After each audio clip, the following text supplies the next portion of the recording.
What's up, all you demonic machine monster hunters? Jackson here today with my little brother Chubbz. What's up, everybody? And today we're going to be talking, Chubbz is going to be mostly talking about the Frozen Wilds DLC. We picked it up recently. I said I honestly am probably not going to play this for a minute because I've got so many other games I'm trying to play through. Like, I still haven't even hit the Ashes of Malmuth DLC because, like, my first character I rolled over into New Game Plus before I went after them, or veteran, or it's not veteran. Anyway, it's basically like Diablo with the, as you the difficulty Diablo 3 tiers. the first, it's like that. So it's basically New Game Plus.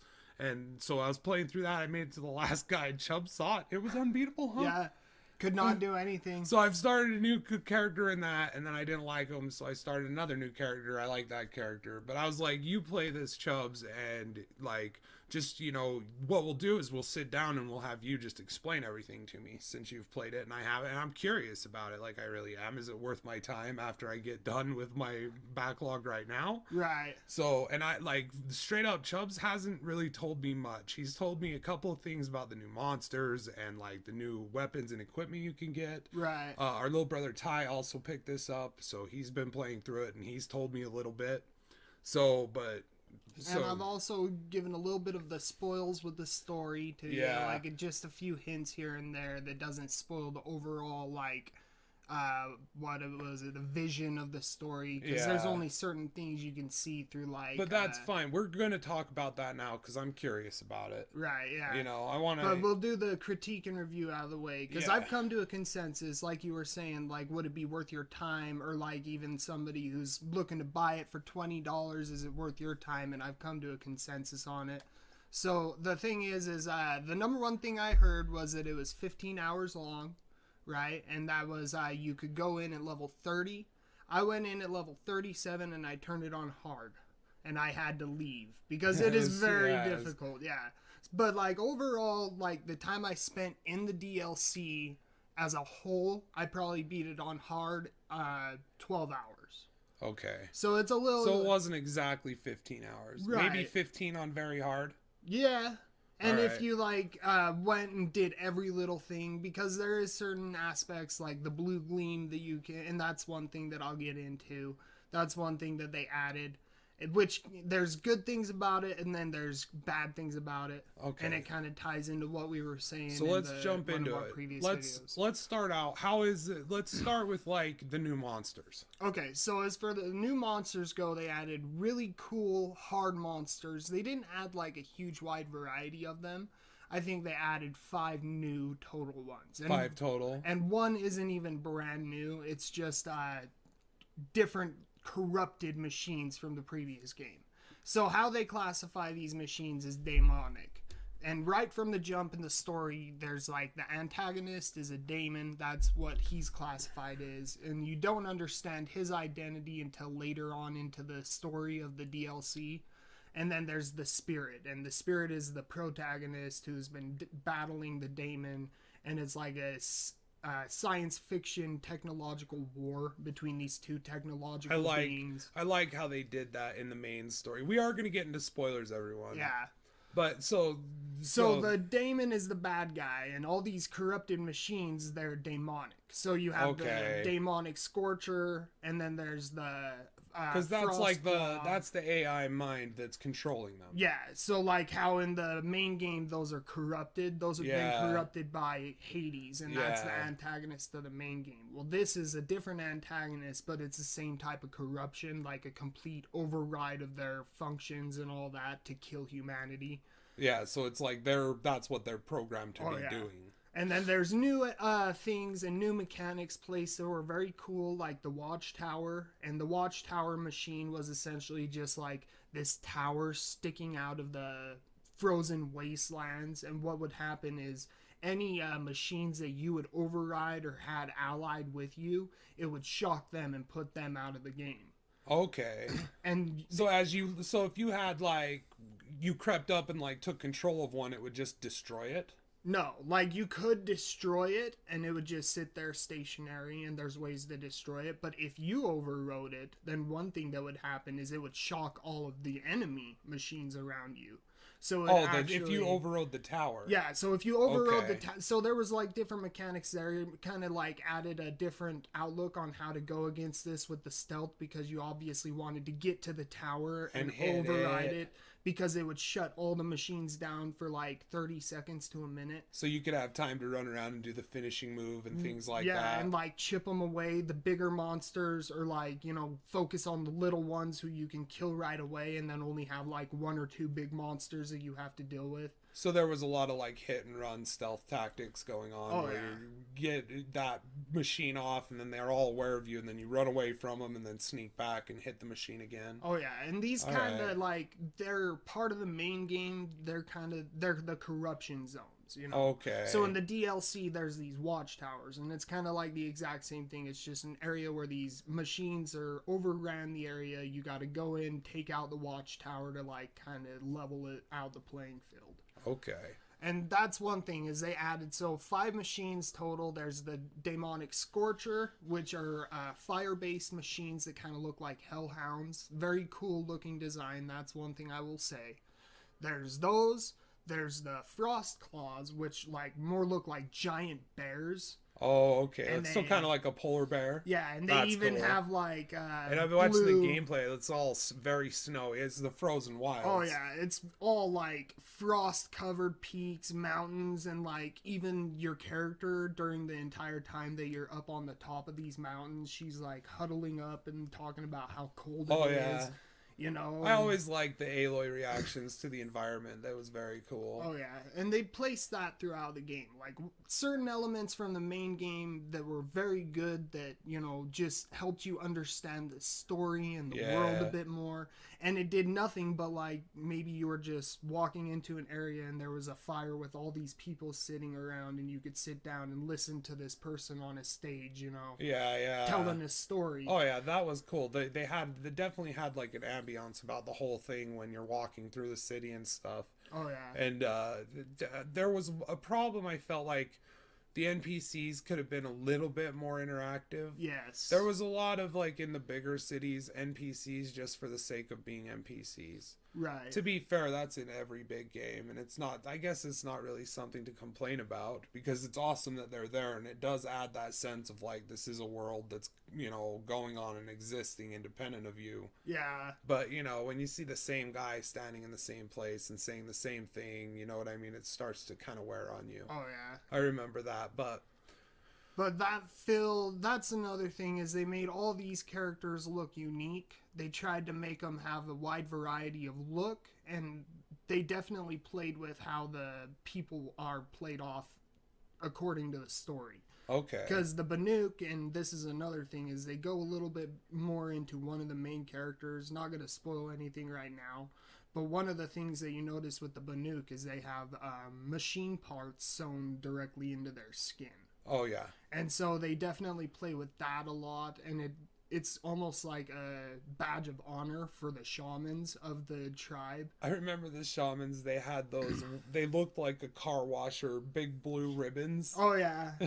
And they Do they all still have yeah, those? a lot of them have different variations of look, and they all Yeah. have different headdresses. So they kind of went into that culture, like the Yeah. shaman culture. Oh, yeah. That's cool. And how not only that, but because the shamans play a huge part in the story. So one thing that's really cool with the story was the shamans are the tinkerers, right? Yeah. So as opposed to the what are they, the Nora tribe, where everybody is a hunter but everybody knows how to disassemble the machines, right? Yeah. You're taught how to do it, because if you don't know how to do that, then you're not a proper hunter.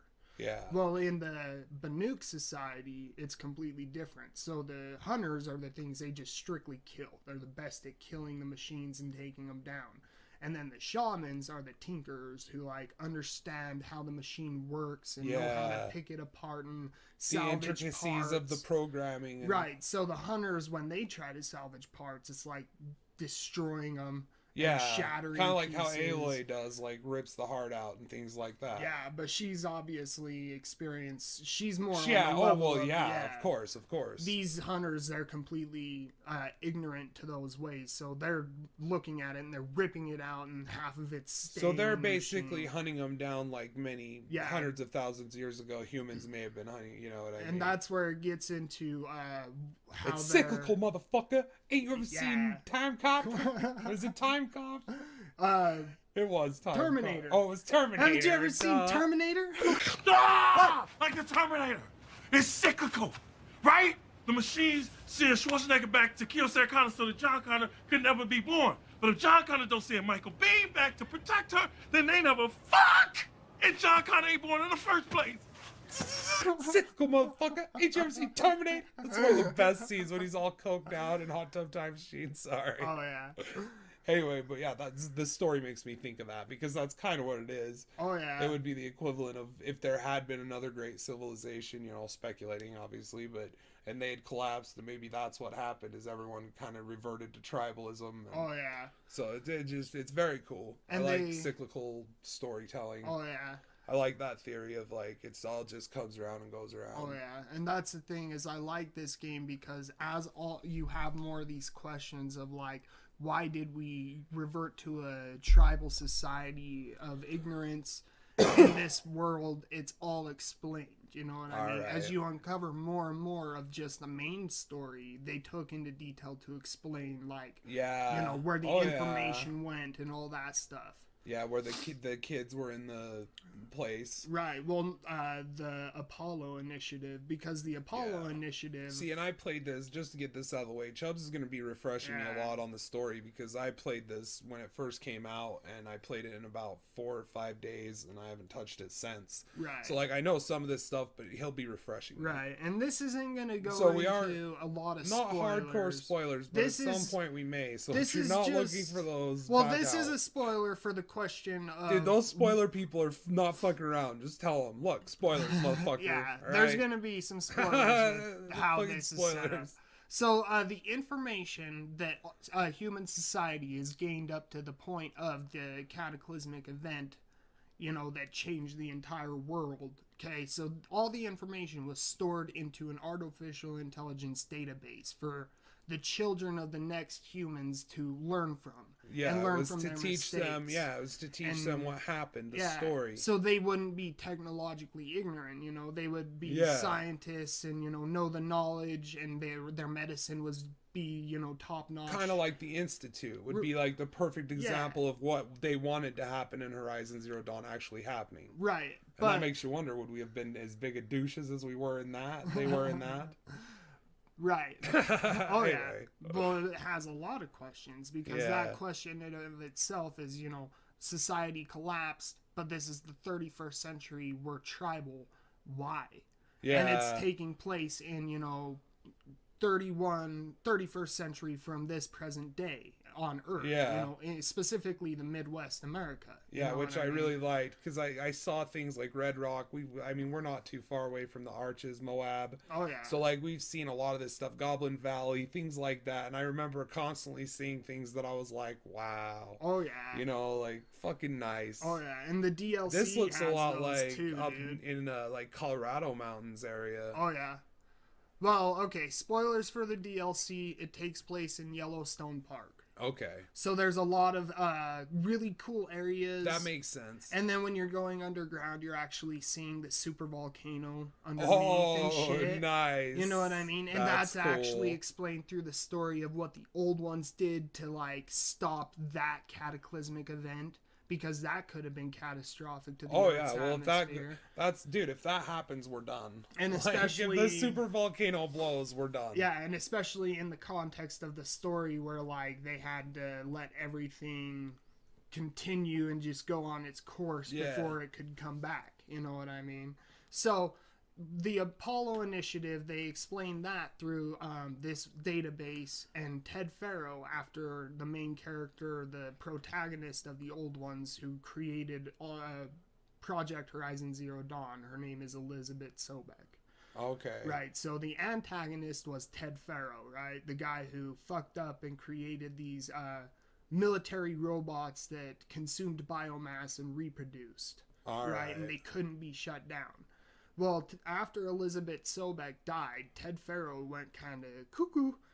And he was like, well, the next generation of humans they're blameless. Like, they don't need to learn from our mistakes. They should just be innocent children walking among this new earth. You know, they should be given a new chance with ignorance. They should know our failings. Well, they don't. That's his whole idea. They should know nothing. Oh, okay. That was Ted Faro. Okay. And so what he did was he took all of the alphas, what they were called, were the high-end operatives and directors of the Project Horizon Zero Dawn, who, like, they formed this whole council after Elizabeth Sobek died, and that was like where the decisions were made. And it was the council that she actually was I remember the head that, of. yeah. Right. And doesn't he does some sinister shit. Yeah, he locks them in their freaking room and poisons them and lets them all die, and then destroys the Apollo initiative. So he completely wiped the database of all mankind's knowledge of technology, of science. And that's why you get to this point later on where it's just... where it's all degenerated to tribal society, and you see humans making the same mistakes, like with the Colosseum, you know, with Greece. Even just the tribal warfare. Sun Ring, and then you see the tribal warfare of, like, back in the day, how they used to sacrifice other humans to appease gods. Well, that's happening again because they never knew. And so, like, they're very superstitious with their culture. So whenever anything goes bad, which it's going to, you know, there's certain things in the story that are placed that, like, things didn't go according to plan. And that's why there's this constant disruption between the machines and the humans, right? Yeah. Because the machines are there to, like, help humanity flourish on the earth. They're the ones who are actually intaking the... non-habitable atmosphere and exuding through their exhaust the biomass. Okay. You see what I'm saying? Yeah, that's what they were supposed to do. But what happened that made them target the humans? It was an unknown signal blasted Gaia, which was an artificial intelligence. That was Project Horizon Zero Dawn. Was to create an artificial intelligence that was scattered throughout the Earth, that was also placed within the Earth to take care of the Earth, and have also different subordinate functions, like the Apollo initiative was one, Hades was another, and Hades was actually after, because they were just going to let the machines kill everything on the surface. Okay. And have genetic code underground where the machines could reproduce humans after Gaia kicked out the biosphere again. All right. So they let everything die, and then Gaia started creating these machines that would actually exude biomass and start to bring life back to the atmosphere of the Earth. I got you. And then what happened at that point... What do they call that? When they add an atmosphere to a planet, terraforming. And so they were for terraforming. Yeah, it was an artificial intelligence built for terraforming, and in order to do such a huge But didn't task, something had happened before that caused the collapse? Well, that was the Faro Industries swarm. Yeah, that. The machines that could eat biomass and reproduce, and so they were killing humans and eating humans. They were killing because there was supposed to be life and water. Wasn't there like supposed to be a function that prevented them from doing that, but it was like written shittily. Well, and no, so, like, that's the whole thing. Is Ted Faro built them to do it. Well, I know, but there was a safeguard, kind of like in iRobot or fucking those movies. However, the thing with that's the thing, is the details that I know about Ted Faro is that there was no subordinate functions that was supposed to kick them off. I think, well, I know that the necessity for Horizon Zero Dawn was predicated on something to do with the machines. And I'm fairly certain that he was trying to get them to shut down, but the problem the Earth was dying, I think, and so they created them in order to, terraform the planet and fight back against global warming and shit like that. And what happened was that the function that was supposed to be like the iRobot, like, you can't hurt humans, like, and it's an overwhelming wall in their programming. Well, that was Gaia. No, yeah, well, something stopped that from working. Right, that was Hades. Hades did that? Right. Okay. Well, So, and the that's... Hades safeguard was... And the Hades was actually supposed to be that after there was nothing but machines and just a dead planet on the surface, he was actually supposed to destroy all the machines. And his function was that if shit went wrong again, that Gaia would have a way to revert the terraforming process and destroy the atmosphere a second time. Oh, wow. Just in case. Yeah, just in case. And Like... that's the thing, is Gaia was like the artificial intelligence that was supposed to like control all of these subordinate functions. So she was the brain, and all these things were like the nervous system in the earth, right? Okay. And there was the Apollo, Hephaestus, yeah, Hades, like a bunch of like gods. yeah, and you know what I mean? And so she's up there controlling all of them.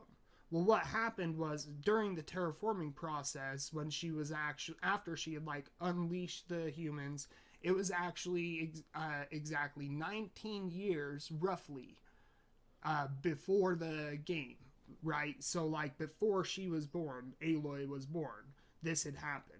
Is unknown signal awoke in Hades, and he grew a consciousness that leveled to an AI and started taking control of all the other subordinate functions of Gaia. Okay. And eventually the and final... that's who you fight against in the game. Right, and that's the final like culmination 19 years ago, was this battle between Gaia and Hades, and she's like had to shut him down by destroying herself, but it like didn't help, it just stalled him. Okay, so how does the DLC play so into the all DLC of that? plays into all this because, like I said, the antagonist is the daemon, right? And the protagonist is the spirit. Okay, so the spirit is an artificial intelligence that was modeled after Gaia, but built separately from Gaia by a professor that worked on the Project Horizon Zero Dawn. And this person, I can't remember her name, but she built this artificial intelligence. It's named Cyan. And Cyan was supposed to keep the supervolcano from exploding. Okay. And so that's like when you go under the supervolcano, you see these giant machines, and it's a cauldron where they're spreading the lava out across from the earth. So evenly distributing it. So there's not as much pressure in that one area, you know what I mean, to keep it from a huge eruption. That's cool. And that's how it's explaining that. Because if that had gone off in the story and context of it, imagine a dead planet with no machines on it, and then Yellowstone explodes. Yeah, that's the end of, You know, Earth is done. Yeah, I got you see what I mean? So it was still like, so that was a very important function. Oh, yeah.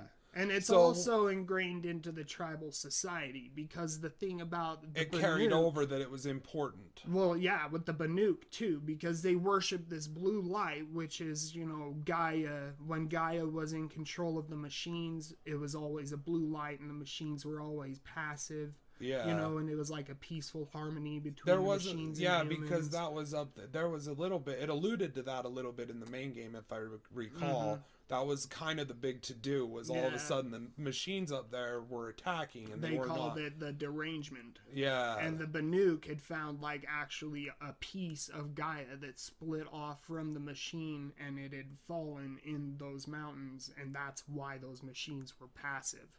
Okay. It's because it was transmitting a signal. It was transmitting the signal from Gaia. Yeah. And so the DLC, the blue light is the spirit, which is Cyan, right? Yeah. And they think that it's actually has to do with like this benevolent god who, you know, keeps everything peaceful and keeps everything good. However, really it's just an artificial intelligence that was created by some woman a long time ago.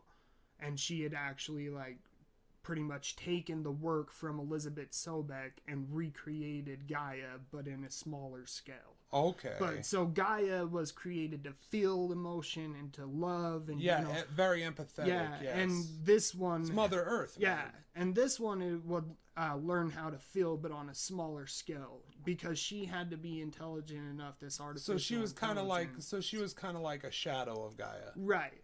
And that's exactly the whole like kind of story played out there. But the big thing that you find out is Hades isn't even involved in the DLC. That when it went wrong, that Hades wasn't the only subordinate function that gained artificial intelligence, like, and fought back and like took. Because Yeah. Hephaestus is another one, and Hephaestus was a subordinate function that Gaia used to actually create the machines. Okay. But Hephaestus, when he gained artificial intelligence, the thing that kind of drove him crazy was the fact that the humans were constantly hunting and killing machines. Okay. And so so he was feeling empathy towards the machines. And so he started building more crazy machines that would just wipe out civilization. All right, I got you. And so that's where the Banuk territory comes in. It's called Banur, up in the mountains. It's Yellowstone. You know, it's really cool looking, and it's how it's all explained through the story. There's really cool things, though, because it's very difficult, but they add an edge to it. So they have new weapons that when you pull it back, you can see like a little flash or a spark on your bow, and that's maximum damage, and it does like 100% more damage than any other weapon in the game. Okay, nice. And so they're giving you good new bows. Oh, yeah. And armor, especially. Okay, yeah. You know, the armor, it's like... It's a lot better. Oh, yeah. 3 slots with a 60% increase on a certain stat. Hell yeah. So they add a different variety there. Because that's one thing that I found was kind of weird, was there was either kind of a little bit underpowered armor, and then the endgame armor was so OP, you watch people do it on ultra hard, taking no damage with it on. Yeah, and you know what? I really didn't like that endgame armor with the blue shield. I didn't like it because it was very distracting in cutscenes. The thing I felt about that is I think it should have been a mod. Right. I think it should have been something you could just throw on your character and only have it flash if you're taking damage. Because that shit was so distracting in cutscenes. I could not handle that. I never wore it.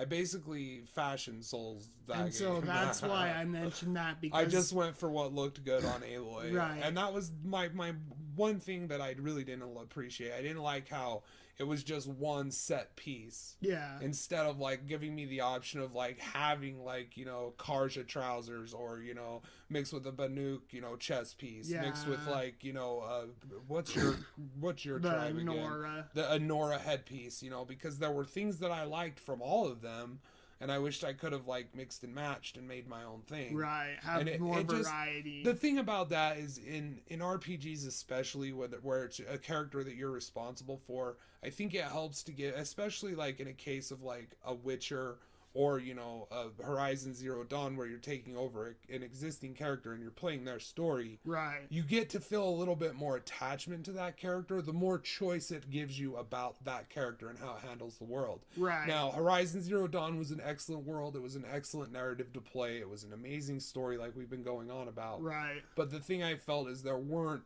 so many choices.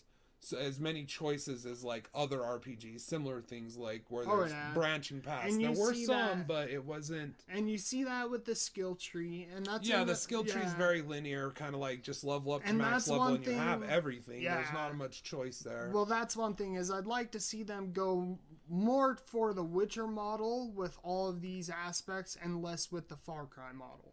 Yeah. And now, like, that's one good thing. More of an expansion and less of a thinning. Yes. And that's one of the good things I want to bring up in the game, is there were certain things through the skill tree that they added, like being able to mount and pick stuff up, or being able to mount and run at somebody and jump off your mount and do a wicked stab attack with your spear. That's cool. So there are certain things that they added with this skill tree. However, that's the one thing that with this game is a weakness to me as well, is, you know, that lack of option and choice with the armor. Yeah. But at least with this, with the good thing they made the this, stats count more. Right. Is that there's like this huge gap, you know, from the gear that you get from the main game and then the end game armor, right? Yeah. So like this stuff is kind of like underpowered. It's not really even with the stuff you're killing. And then this stuff is like miles above everything.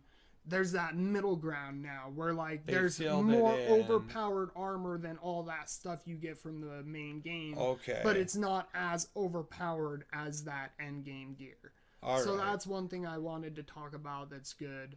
And then another thing that's good is they added a lot more variety of the weapons, like I was saying. Yeah. And there's actually a quest that they tie in to the weapons. So there's this quest you get from this merchant. He's a traveling merchant, an Oseram merchant. I can't remember his name right now. The Oseram were very cool. I remember them. Right. They were a cool tribe. Yeah, and he's like just traveling around the Banuk land because he likes the machine parts that he gets up there. There's like tons of thunder jaws, the most overpowered enemies and rare enemies in the main game. They're like all flocked up there. And not only that, but there's Blue Gleam, which is a huge Yeah, that's thing. like a new resource. Yeah, and it's essentially the frozen parts put in the ice that have frozen so long that they've actually fossilized in the ice and turned into like this blue currency. So that's the one thing is they added the Blue Gleam Merchant. That's where you get the cool endgame weapons that do a lot of damage and that endgame armor that kind of fills that gap. Yeah. But then they also add these randomized loot boxes, and you look at them. Oh, God. And it's like the same amount of Blue Gleam. You know what I mean? As some of the gear, and it's just like a random piece of armor and weapons. So they expanded on that. Yeah. Because I remember Jim Sterling mentioning that in the loot box video today, and I found it interesting. That was such a great video. Yeah. But he mentioned that, and I was like, I just mentioned that too in the last video we did, which is uploading now. But the thing was I didn't know they had expanded on that, so they really expanded. They on that, expanded on it a lot, and it's this like, just and you know and that like we said in the last video, people this will defend them, that and these I know things are popular. Oh yeah, and people will defend them, and I know what your argument is gonna be, Mr. or Madam, and it's gonna be well. It's just there for people who want to farm the Blue Gleam and like get a random chance. Yeah. It's the point is. The problem with that is this is a single player game, right? After you beat it once or maybe twice, you're not going to play it again for a very long time until your memory isn't fresh on it. And then you're like, wow, I remember that was a good story. I'm going to play it again. Yeah. So it's not like you're sitting there replaying these things over and over and over and over again. It's not like there's a lot of people I can see doing like 400 hours plus in Horizon Zero Dawn. Like, I just wouldn't understand that. You see what I say? I think I beat it in a little, either just a hair over 40 or a hair under 40 hours. Right. I'd say I'd estimate that. And you kind of want to play it for the story, but there was really no replay value. Well, I played it on very hard point. too, so that. Yeah. Well, there really isn't any replay value there for you. Even with like a New Game Plus, you will know all of the things that are going to happen, even though you can broach the things Well, I differently. think I would like to replay it again, and the only reason I haven't is, like I said, I just have that backlog. Right. But I'm curious about it because it's not definitely like, it's a game I enjoyed. I really did enjoy playing it, but those loot boxes, the way I look at those, bro, is like I can understand where they're getting at, like that it's an end game sort of farm mechanic. The reason I don't like it is because it's predicated upon something that at this point in time is not consumer friendly, it's not gamer friendly, it's not game friendly, because it's turning games into grindy, stupid shit. Well, let's just say this. And it's turning that into the end game. And as an end game component, if that's what it is there for, right, that's a dumb, easy, stupid end game mechanic to do, and it's lazy. Well, here's how you get Blue Gleam. You have to find it throughout certain areas or finish quests that only relate to the DLC. Okay. Which, like I said, I've beaten all of the errands, all of the side missions, except for one. There was one where you had to go kill the most overpowered enemy in the DLC 5 times. And that may continue, and that may give you Blue Gleam. But then none of the enemies give you Blue Gleam, and there's only a limited amount throughout the map that you can pick up. Okay, so it's not something you can farm. Is it something you could farm You potentially? might be able to, but only through like this quest of doing these certain missions. Either way, they're dumb.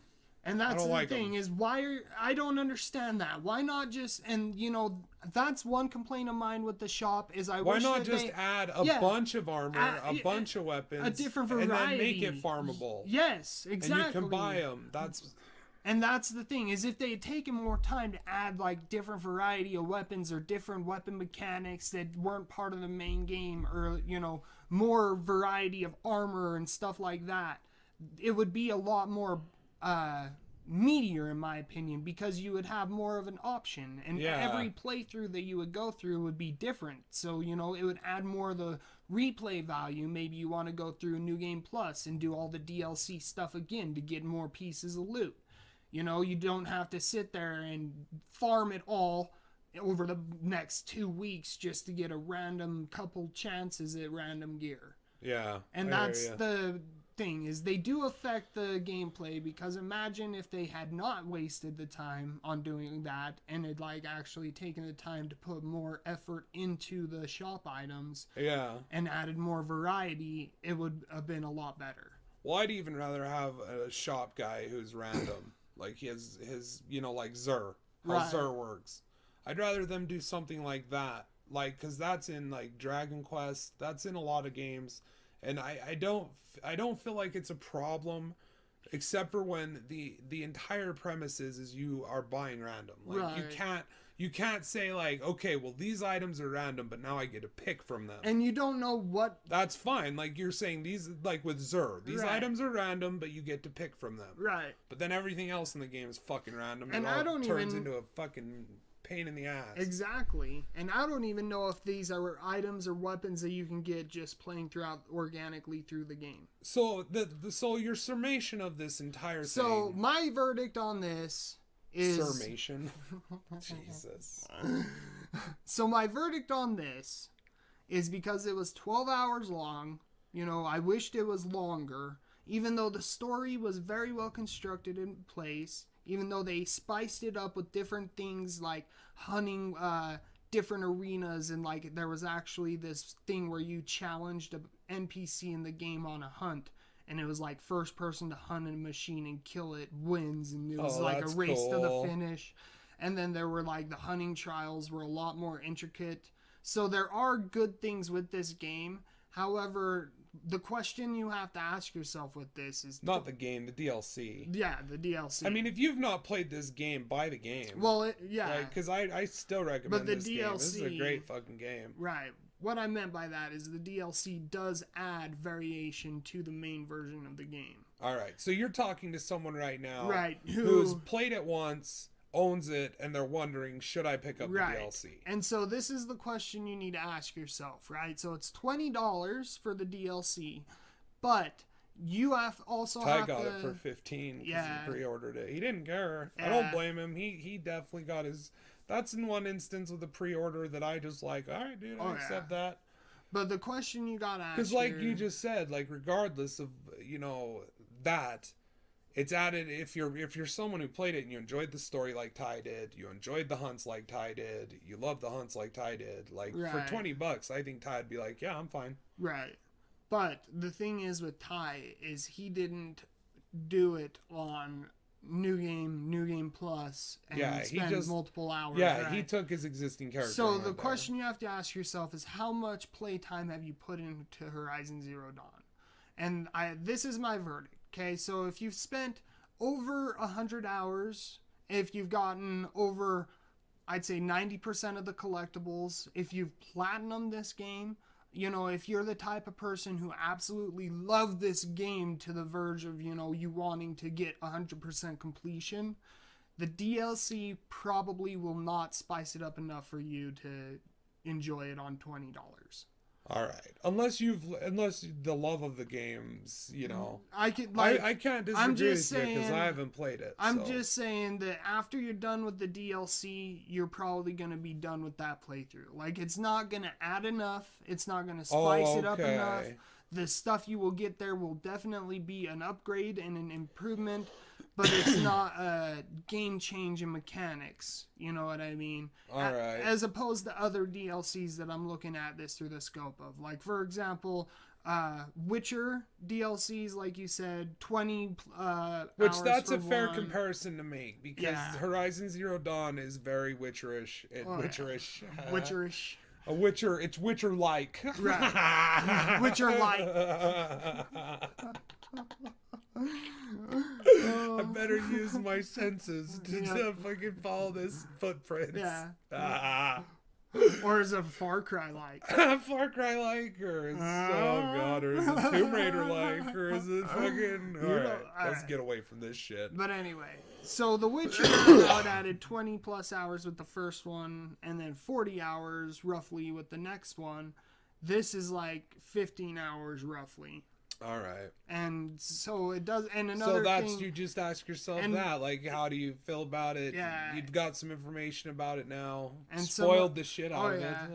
But I know people that don't care. I'm one of them. Like I didn't yeah. care you spoiling any of that for me.